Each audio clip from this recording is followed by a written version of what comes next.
So, Richard, hi, thanks for joining. Welcome to Vitae Sports Instagram live series. After doing various Instagrams from all around the world, we've done with commentators, we've done from West Indies, from England, from Pakistan. We have reached South Africa all the way to you, and it's an honor to do this live session. So, thank you for joining us. Just wanted to ask you how you doing during these times. How has it been for you?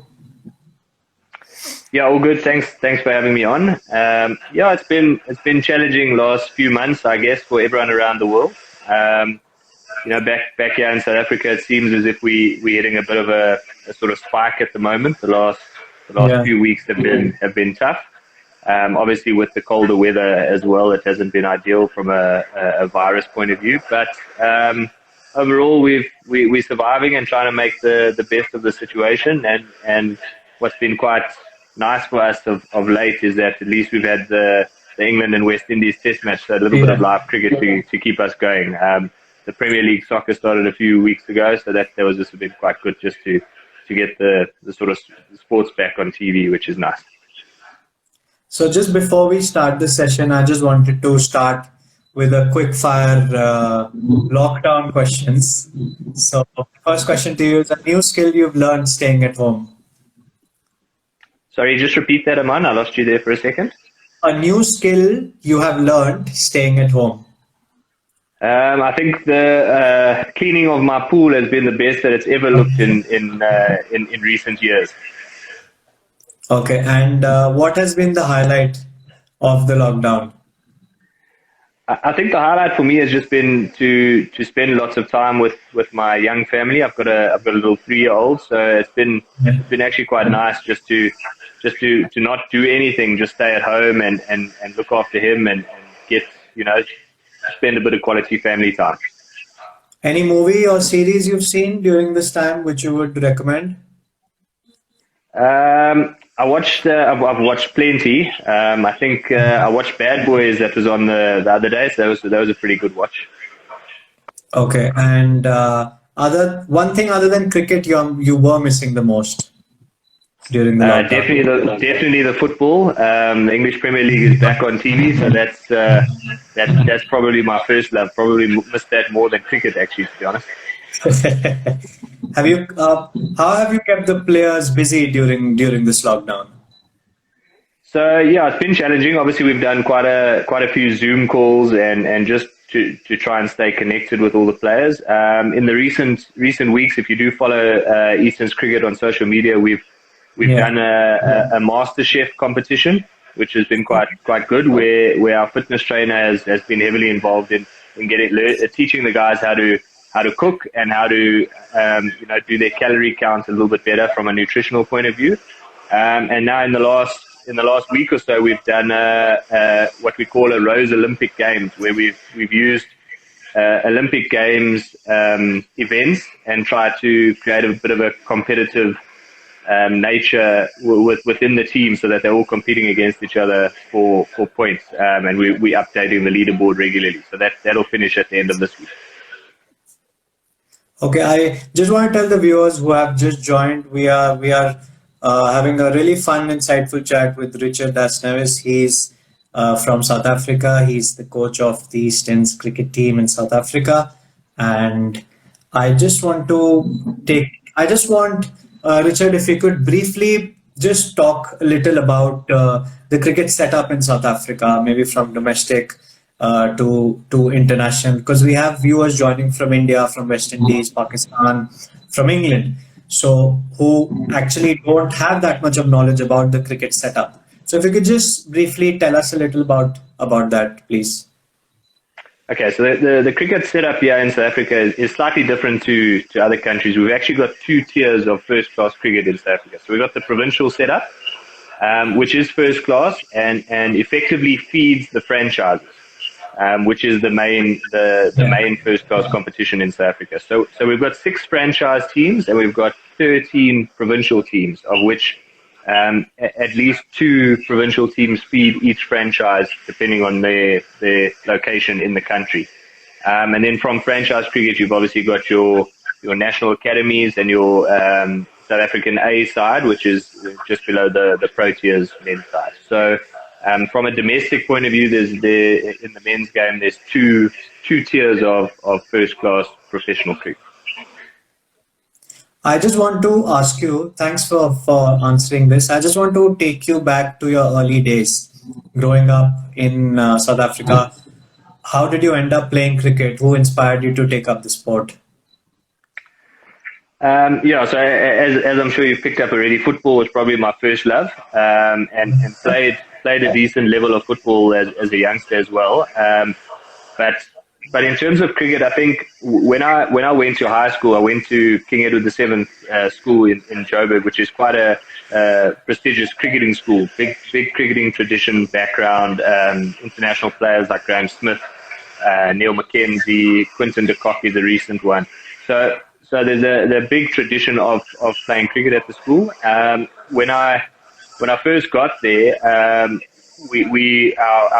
coach at the school at the time was ex Protea Jimmy Cook, who actually has become a bit of a mentor for me over the years. So he really started getting me thinking that, hey, this could be a possible sort of career path if I keep working at it and things keep going my way. It could actually be something that I could do later on in life. So that's probably where it all started. When I got to Cares, I actually played in the under-14 C side. I was the opening bowler and was what I thought was a big fish coming from a primary school. I ended up in a very, very big pond with loads of cricketers and had to sort of find my way into the A side, and eventually that happened, and then started getting recognised a little bit more later on in life. I want to take you to 2007, your debut. So we will be talking about Richard Das Neves first as a player, and then we'll be shifting to Richard Das Neves as a coach. So I want to take you to 2007, and I want to tell the viewers that you made your first class debut from the 1st of February to the 3rd of February. And one day after that, you made your List A debut. I mean, in 3 days, you made both of your debuts. So just talk me through that. Talk me through the List A spell you bowled, the 3 wickets for 28 runs in 9 overs. Just talk me through that. What was going through your mind and how was that feeling? So back then, just to give you some context, or even in our provincial setup now, we play a 3-day game from a Thursday, Friday, Saturday, and then we generally have a 1-day game, the List A game on the Sunday. Back then in the provincial setup, we only played about 5 or 6 first-class games in the whole calendar year. So opportunities were quite scarce, and being in Joburg playing for what we call the strikers and the feeder team into the Lions. It was quite a competitive environment, quite a lot of good cricketers, and to get into the team was tough in its own. So when an opportunity did come about, Lawrence Matlani was actually the strikers coach. He's just left the South Africa under-19 post now. I think he's taking up a post in Uganda. So that was he gave me an opportunity. We went in about a 5-hour bus trip to Limpopo into the mountains. We played on a very, very small field. As a spinner, as an 18, 19-year-old spinner, that was a little bit daunting. Seeing a few big blokes able to hit the ball out the ground, it was a little bit daunting. And our 3-day game, the ball didn't spin too much. Even though we thought the conditions were gonna turn, the seamers actually did most of the good work. But naturally, playing on the same wicket on the Sunday in a List A game, it did start taking a bit of turn, and that was really where my main opportunity came. And obviously through school cricket, most of the cricket that you play is limited overs. You know, your 50-over games, your 40-over games, your 20-over games. So that was really where I felt a hell of a lot more comfortable as a young spinner. And really had to learn my game in the longer format over the years that came about. But yeah, it was a great experience. I remember it very clearly. Stephen Cook actually captained the team, and I actually remember sitting in the change room, and he was playing his 50th game, and I was playing my first. I can remember it like yesterday. So we played a lot of cricket together over the years, and yeah, it was good memories. I think we got the 3-day and the 1-day win there, and on the Sunday evening got back on the bus, and needless to say, there were a few beverages drunk on the way home.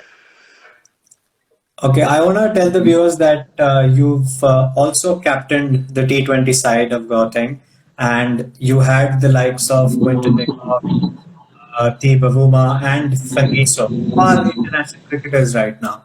So, how was that? I mean, captaining players like these, how was that experience? Yeah, look, I think at the time we probably didn't realize how good Yeah.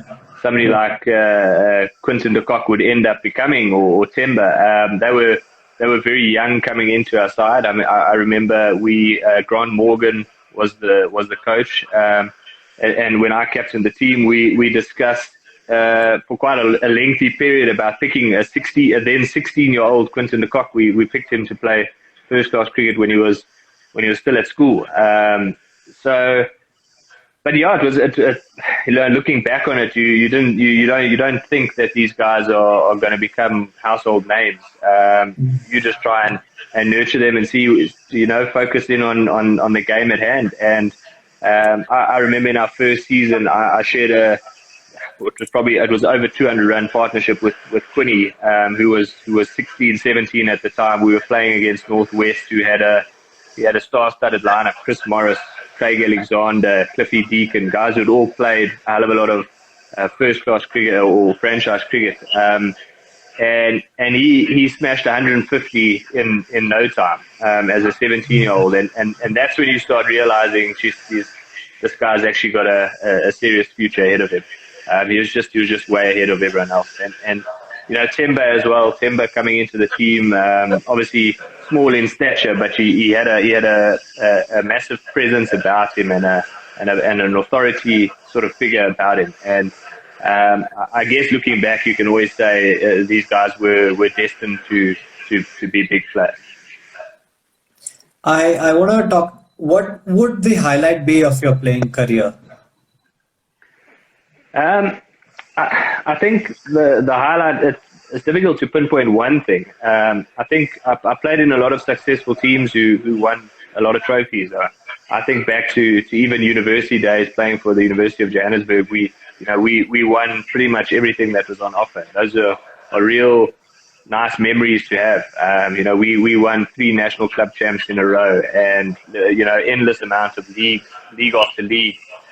For the strikers, we were very successful. The Lions at the time fed off that and started to become quite successful off the back of the provincial successes. So highlights for me is always, I think I remember more the team performances and winning trophies as opposed to individual highlights. It was obviously a great honor to play for South Africa under 19 at a World Cup. That was a real privilege. Representing National Academy, I captained the National Academy on tours to Bangladesh, which is a highlight as well for me. But I think post career, you think more about the team accolades as opposed to your individuals. That's not really the important thing. It's more about the team trophies, I think. I want to shift. I want to transition to Richard Neves, the player, to Richard Neves, the coach. How did that happen at a very young age? How did that happen? If you could just share. Yeah, so I think I ended up pulling the plug on my career probably when I was, not probably, definitely when I was at my best. I'd really started to perform more with the bat, especially heading towards sort of 26, 27. I just thought a different path was calling. At the time, the Lions franchise had some really good spinners coming through. Eddie Lee, Pangiso, as you mentioned earlier. So these were the guys that I was competing with, and I thought my opportunities might be a little limited in terms of playing for the franchise. I knew that I'd play for Gauteng, and at the time I was still captaining the team. So I just thought maybe a different a different route was calling. I had done my studies in biokinetics, and there was an opportunity to open up a private practice from a study perspective. And I also knew that the University of Johannesburg job was coming up as from a coaching perspective, and it wasn't necessarily something that I always thought so that I would go into coaching, but Yeah. the opportunity came up, and I grabbed that, and I still played a little bit for UJ even as a player coach, and try and play a few games now more socially, but the transition for me was challenging at first, because a lot of the players that I was playing with literally a week before, I'm now actually their coach and have to guide them in the right direction. So that was a little bit challenging at first, but I guess being a captain for a large majority of my playing career has always led to those sort of leadership skills. So that once that transition happened, it became quite seamless down the line. But yeah, relatively young. I'm still relatively young into my coaching career. Only sort of 6 years into my coaching career, even though I did a hell of a lot of sort of private one-on-one coaching as a younger guy. So I want to ask you, coach, like you mentioned, you were coach of the University of Johannesburg, Yeah. and what have been the differences with a professional environment? I mean, you from being the coach of the university to being a coach of the provincial team, and how much of a step up was it from the university to coaching the Yeah. team?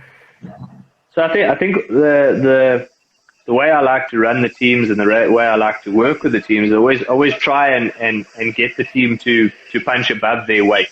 So at UJ we try to, having come out of a professional setup as a player, I wanted to make UJ as professional as humanly possible.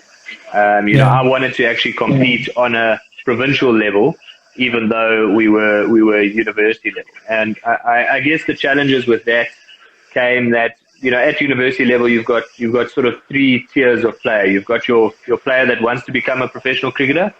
You've got your Yeah. player that is probably good enough to become a professional cricketer, but is more into their studies and what they're trying to get at university. And then you get your social university cricketer who wants to draw or play on the weekend just for a little bit of fun. So to try and manage those sort of three-tiered players, you have to have an understanding, a man management skill with each player to what drives that individual player. So that was, and obviously me being the coach and coming from a professional environment, I wanted to make it as professional. So I probably neglected more the social players than getting the professional guys going.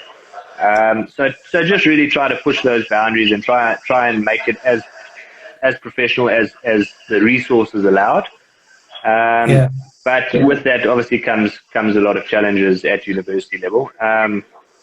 But Cricket South Africa does have some good university structures in place. There's some good competitions. We've got the Vitae Cup, which has opened up a massive door for a lot of cricketers. In those competitions, Aidan Markrams, Lungi Ngidis, Yaneman Malan, they've all gone on to play for South Africa, and a big part of that has been their development at university level. So yes, the structure is there. It's just really what drives the individual players and the man management of those individual players. So before I get to more of your coaching career, I just want to start with a few quick fire questions, quick rapid fire Okay. questions again. So your favorite cricket ground? It's got to be the Wanderers home for me. The Bull Ring in Joburg. Your favorite test bowler, current test bowler? Current test bowler, Kagiso Rabada. Kagiso Rabada. Toughest batsman you've bowled to? Hashim Amla. Hashim Amla. Your favorite cricketer of all time? John T. Rose. John T. Rhodes. Who, as per you, is the best T20 bowler in the world currently? Imran Tayyar. Imran Tahir. One IPL or BBL team you would love to be a part of as a coach. So you could tell me IPL. IPL, probably Mumbai Indians. Mumbai Indians. And BBL, Big Bash, BBL, maybe the Sydney Sixers. Sydney Sixers. Do you have any aspirations to work in England, in the England setup as a Yes, coach? I think, yeah, absolutely. I think a dream would be to work with a county team one day and to experience the day in day out grind of county cricket would be very nice. One player to look out for in the South African team, as per you, for the next season. One upcoming player you think that would be a good performer. I'm going to throw a name out that maybe some of the viewers haven't heard before, but I think Wesley Marshall has massive potential to play for South Africa. Okay, and any regret you have as a cricketer? No, I wouldn't say any regret. I had a couple of opportunities to perhaps move from Johannesburg around the country to in search of other opportunities, but no regret. One batsman you would have loved to bowl to from the past. I'd say Sachin Tendulkar. Sachin Tendulkar. Okay. The most improved bowler in the South African Test team. Most improved. I'm gonna go with Keshav Maharaj, the left arm spinner. He even though he's done fairly well, having known him when he was younger and coming through the system, I think he's really reached his absolute full potential, and there's probably still some more growth to come. Your favorite movie of all time? Favorite movie? Old School. Old School. Your favorite destination? One place you love to go? Hawaii. I'll make my wife happy. Hawaii. Okay. One cricketer from the past who you would actually go pay to watch? Maybe I'm going to go a little bit back and say somebody like Viv Richards. Vivian Richards. Okay. Your favorite spinner of all time? Nathan Lyon. Nathan Lyon. One cricket coach you really admire? Grant Morgan. Okay. If there was one match in which you would have loved to have played in the past, which one would that be and why? Any match? I'm going to pick the 99 World Cup semi-final, South Africa versus Australia. And I would have liked to have been Alan Donald and just run down to the other end. That's a good answer, actually. One current international cricketer you would love to coach and why? I think Ben Stokes. I think he is a true entertainer and just brings everything to the table in the field, with the ball, with the bat. So to pick his brain and see what goes through his brain would be great. Great, really good answers. Thanks for that. I just want to tell the viewers, if you have any questions for Richard, please keep them coming and I'll take them accordingly. I want to speak about 2018-19 season. And I read this interview where you've spoken about team culture, hard work, and belief. And you've spoken about. So I just want to tell the viewers that the Easterns team had only one franchise contracted player for that season as compared to four. A disadvantage related to that, and how did you keep the players motivated? Because you had quite a successful season. So I think when I took over at Easterns, it had been quite a while since they competed or won a trophy, and from a player production point of view, as I spoke earlier about the sort of system in South Africa, Easterns and Northerns are the main two producers of players for the Titans, which is the franchise. Yeah. So, and over the recent past, I'd say probably the last 10 years, Northerns have really been the production line. There's been very few players that have come through the system from Eastern. One, one player would be probably Grant Thompson, who's probably the one that you're mentioning. He was the one contracted player that we had at the time Yeah. when I joined Easterns, and he was playing for Northerns for the previous season, so I had to pull him back. He was originally from there. So that was really my goals when I joined the Easterns was twofold: try and compete to win trophies, and let's produce some players for the Titans. Let's really work on the production line and start getting a few players through the system. Um, and and in identifying that, the big factor was really a broken team culture. It was a bunch of good individuals, but players who there wasn't really a team. They didn't play for each other. They didn't play for each other's. They didn't care much for each other's success.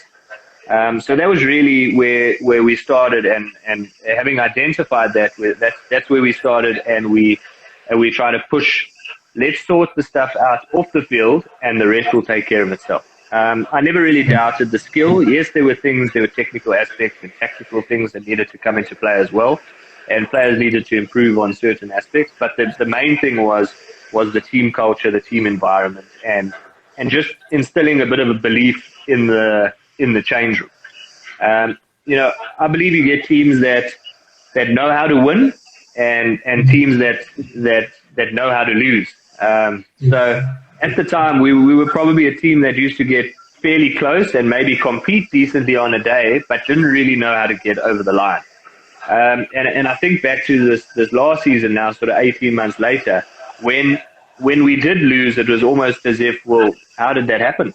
Because we had got into such a routine of winning that the guys just had such self-belief in their own ability and the team's ability that when we didn't get over the line, it was like, what is this? We don't know what this feeling is.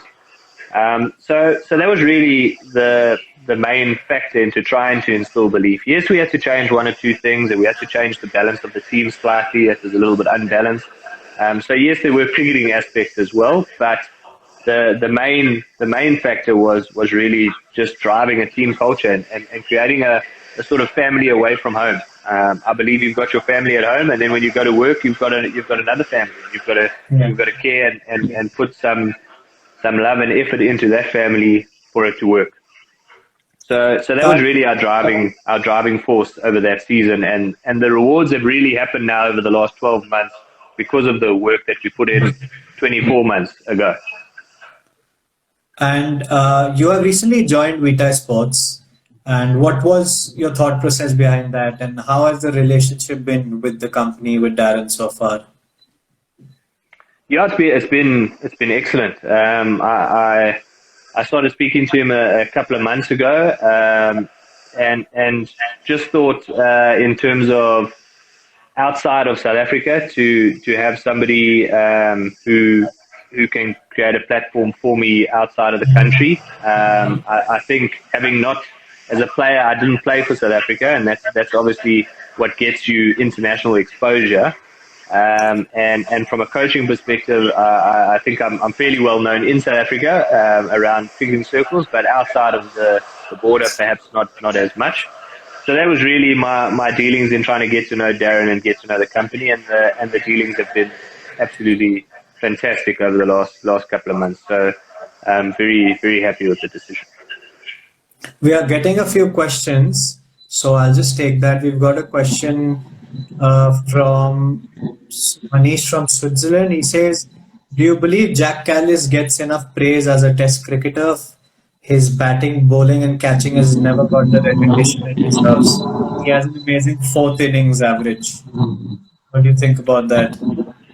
So my opinion is that Jacques Kallis is the greatest cricketer of all time. Yes, different eras with your Garfield Sobers or your other all-rounders of the past, but if you compare just records, his record is with the ball is as good as Zaire Khan's, and with the bat it's as good as Sachin Tendulkar. So in terms of an all-round cricketer, for me he is the best, and will be very hard to beat his records from a statistic point of view as an all-rounder moving forward, especially with the amount of limited overs cricket, 2020 comps and stuff.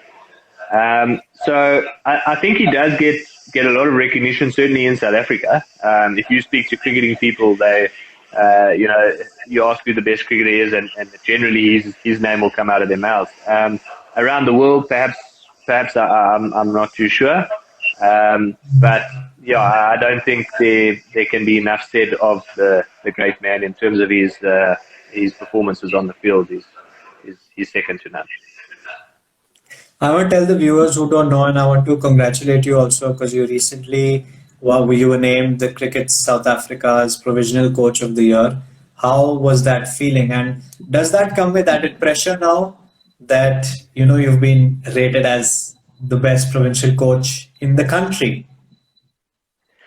So thank you very much. Thank you, much appreciated. I think it's obviously it's an honor. It's an honor to receive the award. I don't see the award as being an individual award, to be honest, because in order for me to get recognized as the coach of the year, a lot of other things have to fall into place. The players have to take all the recognition. They've put the performances on the field. Yes, we worked hard off the field and put in the right structures and to get the reward, but if they didn't score the runs and take the wickets, we wouldn't be in this situation. And more importantly, I think my support staff. I've got two really good, first and foremost, human beings that work with me. Zane Webster, who's my fitness trainer, and Tumelo Bodibe, who's my assistant coach. And our values and beliefs are very much aligned from a coaching point of view. So without the work that they've put in, then these rewards wouldn't happen. So I don't see it as an individual award. I see it more as a collective and a big feather in Eastern cricket cap as well. From a pressure point of view, it is what it is. I don't see that as being extra pressure. I see that as being a privilege and an honor for the work that we've put in. I don't see it as being added pressure to perform or anything like that. We've got a question from Aditya Jain from Delhi. He's asking, do you see AB de Villiers playing for South Africa in the next T20 World Cup? I hope so. Because he's an unbelievable player.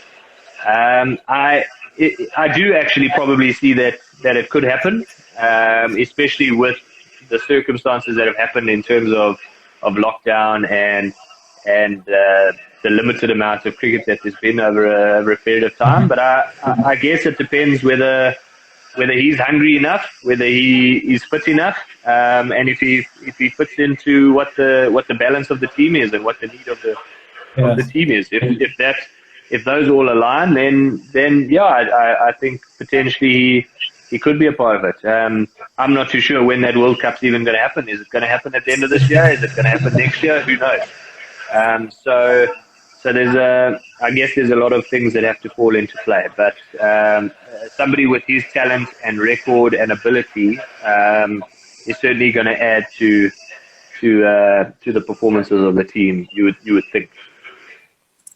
We've got a question from 911 Govi. He says coaching and support staff are generally set disciplines.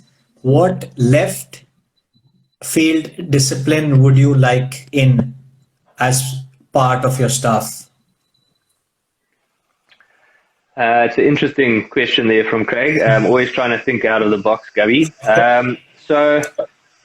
Yeah, look, from a support staff point of view, I guess your traditional things is always look for an assistant coach, a trainer, a physio, and perhaps an analyst. I think the analyst job has probably developed a little bit more in terms of history and stats and records and being able to put percentages on certain things, which is obviously is quite nice. It's almost like you're sort of gambling as a when you go to a casino and you work out the odds as to when the number's going to come on a roulette table or something. So you're trying to be ahead of the game there. So that's quite nice. But yeah, local knowledge is obviously big. Where you play and the experiences around the world. But yeah, from a left field one, I'm not too sure. I haven't thought enough about that. So I'll have to give that a think and tell Gabby in the office one day maybe. We've got another question regarding one young player in world cricket you really would like to coach. One young player. Sure, there's quite a few. It's a difficult question. Um, if I look at perhaps the Indian setup, maybe a KL Rahul, maybe not as young, but he's still young in his international career. I wouldn't mind throwing a few balls at him, and being able to offer a few things that I've seen. But yeah, maybe a KL Rahul will go with him. We've got a question from Rajiv. How do you keep a team motivated when they lose regularly? Yeah, difficult. I guess you've got to. A big thing for me is always trying to stick within the routines of what has worked in the past to try to test it. So from a skill perspective, let's use batting as an example. Batting, you're probably going to fail more than you're going to succeed. So, but you can't be when you're in a rut, you can't now all of a sudden want to hit a million more balls or want to change everything within your routine. You've got to figure out what your weekly plan is. What do you normally do, and whether you're scoring hundreds or you're getting noughts, you're still sticking to that plan. Yes, there might be some technical things that you have to work on or add to your game, or if you keep getting out the same way, you might need to add one or two things. But you want to try and stick to a constant routine. So a big thing within our structure or our team culture is that we, win or lose, we try and do the same thing, because if you start changing it, you start giving your players a sense of panic. Now there's panic stations happening, and if the coaching staff is panicking, well then the players are going to panic as well. So you want to try and be as calm and relaxed and try and keep the routine going as much as possible. And as long as you have your values and your principles and your structures in place, well then I'd like to believe that there's going to be wins around the corner. You don't want to be chopping and changing week in, week out, depending. If you win, everyone's got a week off, and if you lose, you're training from 8 until 6 every day. That's you setting yourself up for inconsistent performances. So you want to try and keep the routine going as much as possible. You've got a lot of success in at a very young age as a coach, and you've won everything provincial cricket has to offer already. Are you looking to make the next step into franchise cricket? Is that the next step for you? Yeah. I'd like to think that would be the next step, but it all depends on the opportunities that come about. So at the moment, we'll just keep doing what we're doing. My role doesn't change. We've still got sort of two factors to keep improving on. We want to keep winning trophies. Now the challenge is about having a sustainable system, that it's not just a sort of flash in the pan that yes, you've won 3 trophies in the last 12 months, but can you consistently do that? So the consistent sustainability of doing that is the one fold, and then along with that is to keep producing players. We've now had, I think, 8 or 9 of our players that have played regularly for us over the last 12 to 18 months have all moved on to franchise contracts. So that's that's the proud thing for me. That's more important than anything else, is that we in this job to move players' careers forward. So the player production is a big thing. We're lucky that some of those players have been contracted by the Titans, so they'll still be involved with us at some stage during the season.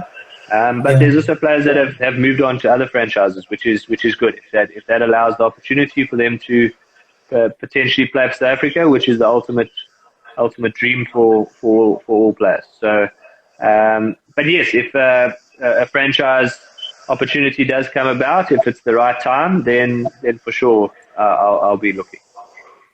We got a question from Shane Berger before, and he says, "Hi Richard, where does your nickname Little Big Guy come from?"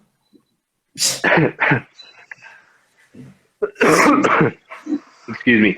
So that's actually a nickname that Shane has given me. For those who don't know, Shane is the head coach of Scotland. So he's a player that I played a hell of a lot with in our careers, and a very good friend of mine. So the nickname, from what I understand, is that I'm not the biggest guy in stature, but if you do get on the wrong side of me, then the big guy does pop out from time to time. So little in terms of stature, but big in terms of perhaps attitude or um, bravado. Let's put it that way.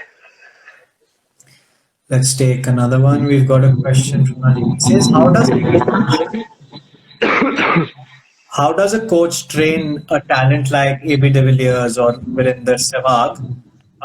Or you just let them be the way they are? Just let them play the natural game. Yeah, so it's a difficult one because within a team environment, you can't have too many. Let's call it AB de Villiers, the X factor players, AB de Villiers, Verinder Sehwag, your Kevin Petersons, for example, because from time to time they are going to mess it up because you don't want to curb their natural ability. And I AB in his earlier years, he used to get to 40, 50, 60, no problem, and then he would chip the spinner up to long on, long off, and the sort of commentators would be giving him hell. But down the line, that all kicked into play. But you don't want to curb his natural ability. Somebody like a Wesley Marshall, who I've mentioned earlier, he's a very similar type of player. So he's got that X factor about him, and the man management side of it is more important than the actual coaching side because, if we coaching AB, I don't think you can tell him too much about his game. He can probably tell you more about betting than you can tell him. So it's really about just getting him in the right space, saying the right things at the right time in order to get the best out of him as often as possible. It's not always going to happen. The betting side of things is as we said earlier, you are going to fail more than you succeed, but you got to try and more man manage those players than anything else. Would you say your role at Easterns is to win trophies or provide players for the Titans franchise predominantly? Both. I think they go hand in hand because if you're winning, you're producing players. The players are putting the performances on the board. I think, and I've said it quite a few times, is that I think it's a bit of a cop out for coaches when they say we're developing, we're planning for the future, we're working. Yes, there might be, from an age perspective, it might only kick in later, but we're not winning trophies because we're busy producing players. They're going to work hand in hand because if you're producing players, you're going to be winning trophies. You're going to be competing and be putting in the performances. So I'm a belief that they work hand in hand, and the two of them, barring coaching an international team where there's nowhere else to go, you don't have to produce a player for anything else. Then it's solely on results and perhaps getting players to the top of the world rankings. But I think those two work hand in hand and will always be the two things. They've got to run concurrently with each other. I want to ask, what advice would you give to young coaches right now who are looking to break it into the sport? Because you transitioned at a very young age. Is there anything that you could reflect back upon and say that, these things maybe I could have done better? Or this is some advice I can give a youngster who's maybe thinking. So I think the best advice I can give is that you've got to try and be yourself. I think, you obviously pick up and a big part of coaching is learning from other coaches and learning from other players and learning through your experiences. But you're going to take a little bit in from everyone. And then you've got to put it into what's going what's going to work for you as the coach. What is your philosophy? What is your values, your principles? How do you want to run the team? So, for example, I've been fortunate enough to have some excellent coaches down the line, and I think I'm a combination of all of the coaches that have coached me. I try and, Grant Morgan, I mentioned earlier, I try and pull a little bit from what I've learned from him. Dave Nosworthy, who coached the Lions when I was there, I try and pull a little bit from him. Ray Jennings, who was my under 19 and national academy coach, I want to try and pull a little bit from him. And then you, Gerard Murray, who is a very deep thinker about the game. He's given me a lot as well. So, and then you try and accumulate all of that to become Richard Neves, the coach. This is how I'm going to use that. So my biggest advice is try and get all the information that you possibly can, and then make it work for you. Put that into how you want to coach the team, how you want to run things. There's no blueprint as to this is the only way that works. Yes, there are certain avenues that has been a proven success. This is how you can do that, but you've still got to make it work for yourself. So, yes, I'm still young, and I'm certainly making a few mistakes along the way. I don't want to sit here and preach and say that I'm getting 100% right. But if I'm going to get it wrong, I want to get it wrong doing it the way that I want to do it. Not getting it wrong, trying to mimic somebody who you think got it right. So try and just be your own person, and try and develop your own way. That's probably the best advice I could give. Let me put you in a situation. If you had to write your name on your CV and write 3 words that describes you the best as a coach, what would those be?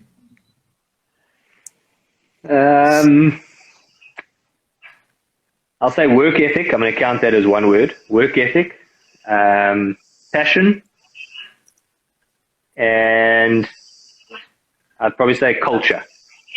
Culture. Team environment, culture. So these 3 things are very important to you as a coach when you're coaching. 100%. We've got a question. Ganguly once said that in cricket, the captain is more responsible for the performance of the team than a coach, and hence should get the team he wants. Do you agree with that statement? So I agree in terms of that. The captain is very important. I don't know if he's more important. I'm actually a believer in having a third party selector as well. I don't think that a selection panel should ever outnumber the coach per se, or the captain with their ideas. I think the coach and the captain have to be linked and have to be aligned. If they're not on the same page, it's never going to work from a relationship point of view. It's going to become an ego battle, and then whoever's got the biggest ego or the biggest mouth is probably going to win it. So I think a captain-coach relationship is very important, and they've got to go in with the sort of team that they agree on. It's okay to have constructive discussions and constructive disagreements. The best guys that I've worked with, discussing team selection, we haven't agreed on everything, but you fight your points and you argue your points, and eventually you get to some common ground where you make a decision. And whether you're right or wrong, you're going to go with that. And I think that's where perhaps selection committees maybe get it wrong, is that they vocal afterwards to say, I wanted him instead of him. But you've got to have those constructive discussions around the table and come to a decision that, whether right or wrong, you're going to stick together and you're going to back those decisions. So I do agree that the captain is very important, but I don't think a captain should be the only person that makes the decisions, and vice versa. A convener of selectors who's sitting in a boardroom, he shouldn't have the right to make a decision on his own either. I think it's got to be an alignment and an agreement beforehand. Thank you for that. Before we conclude this amazing insightful chat with Richard, I just want to tell the viewers some quick Vitae Sports news. So please do check out Vox Cricket, who have on social media who have the latest magazine out today. James Bracey top scored in the England intra-squad friendly and was named reserve to the Test team. And Vitae Sports would also like to announce our partnership with the Titans Academy in South Africa and the Root Academy in Australia. And Amir Jangu, one of our cricketers from West Indies, and Kevin Sinclair have been drafted in the Caribbean Premier League. So it's great news. I want to thank you, Richard, for a lovely chat. We hope you are the next big thing in world cricket in coaching. We see you in the IPL. We see you all over the world, and just want to wish best of luck to you. And we hope to see you on the television soon. Sitting. Thank you very much. Yeah, thank you. Thank you for your time and all the best that side. Hopefully everyone stays nice and safe during these challenging times. And hopefully we'll be able to get some supporters into the ground at some stage. It's a bit eerie watching cricket without fans. Fingers crossed. Just to finish before, I just want to ask, what's your prediction for the match going on right now? England have set 200 as a target for the West Indies. Do you think West Indies will be able to get it? Yeah, I saw that they've got 200. I heard an interesting stat just before England were bowled out that the West Indies have never lost a test that they've chased less than 200. So I don't know what the stat is if 200 was the number that they ended up losing, but it's on 200. It should be a good chase. I definitely think the new rules with the ball you're not being able to shine the ball obviously plays a role. That the new ball is pretty effective, but then after that it does seem to be a little bit tough with the odd one doing a bit. It'll be interesting to see that over a period of time at different grounds, but I think it'll be a good chase, and I think the West Indies might have this. Southampton 2, Manchester United 0 tomorrow. Is that your prediction? I don't think so. The United are on fire at the moment, so I'm thinking more like 3-4 to United. Okay. Thank you, Richard. I want to thank you again, and we hope to see you soon. Please, guys, do follow Richard, and if you have any questions, you can send it to him and send it to us. So thanks a lot, Richard, and hope to see you soon on the cricket field. Thanks, Aman. All the best. Thank you. So, guys, thanks for joining. This was a fun-filled session. Very, very insightful with Richard. And do join us again. Do look at our website and our social media handles for the latest cricketing news and the latest Instagram sessions that we'll be doing. Stay safe, stay positive, and enjoy the England-West Indies match. Thank you.